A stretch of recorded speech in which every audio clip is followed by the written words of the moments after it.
Eh, piye toh sampean? Eh, dosa. Asoy. Dosa bar. Ke Ya. aku ora bolo arda aku. Iki kudune spot iki ya sing kepenak. Dek Angel selamat siang. Ah rada rene. Ya. Iki mau alhamdulillah ini suatu apa ya? Kehormatan Buat kita. benar sekali. Tentunya seniman seni itu Tulungagung, seniman seniwati Setulungagung ini berkumpul di sini. Alhamdulillah ya. Ya didongake teman-teman yang hadir di Angel. Iya. Ki selalu sehat walafiat, Amin. banyak rezekinya. Amin. Dan juga yang duduk di depan sana itu yang usahanya belum lancar saya doakan usahanya Amin, lancar. Yang belum dapat jodoh dongani dapat termasuk jodoh. aku. Iya. Oke, ini gini aja. Ya, Kita dikarenakan waktunya siang saja ini tadi. Kita bagi-bagi waktunya, durasi waktunya kita hemat betul-betul. Benar sekali. Dikarenakan ya. tadi di belakang panggung ini penarinya juga belum siap. Kita kasih lagu tembang campur sari monggo, tapi lagu dangdut monggo. Tapi musiknya gak enak gimana? Gak enak. Oke. Lagunya campur sari. Dan juga tak lupa di Angel, iki mau disapa karo dulur-dulur YouTuber. Alhamdulillah matur suwun ke Kang Mes, sampun nenggani. Pokoknya kompak banget. Semoga tambah rukun ke Mas. Tambah rukun. Kok YouTuber Tulungagung tak dongake subscribe oke. Iya pokok sing nonton ning kene ya muga-muga ya kuwi mang lancar rezeki. Iya, akeh rezekine. Sing ora oleh jodoh, ndak oleh jodoh. Ndak jodoh. Sing wis oleh jodoh ora oleh nambah. Ora apa-apa lek mah. Lek wani ngopeni enggak apa-apa. Ngono. Iya, iki diaturke sesarengan kalian audio ini apa gimana? Audio apa Mas? MJP Audio Profesional di Angel. MJP, Matur ya. suwun kerjasamanya untuk siang hari ini. Satu tembang langkah monggo katuran ngaturaken wonten siang punika sesarengan kanca-kanca Sanggar Bumi Sentirewe. Nuwun. Ayo Mas, sejuder Mas. Sembarang aku nderek sampean.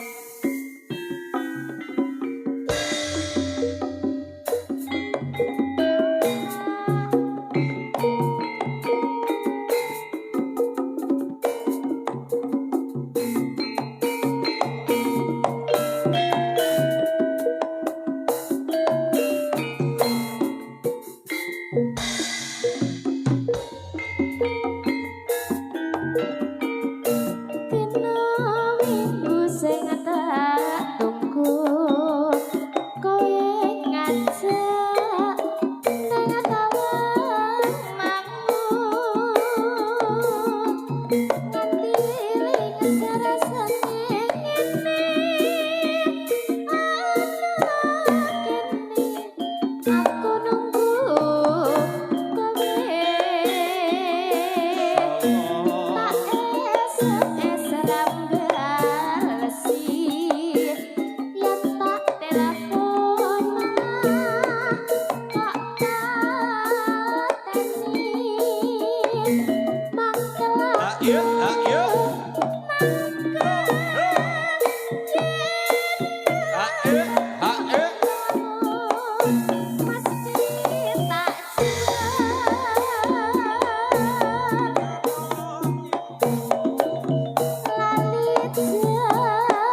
rene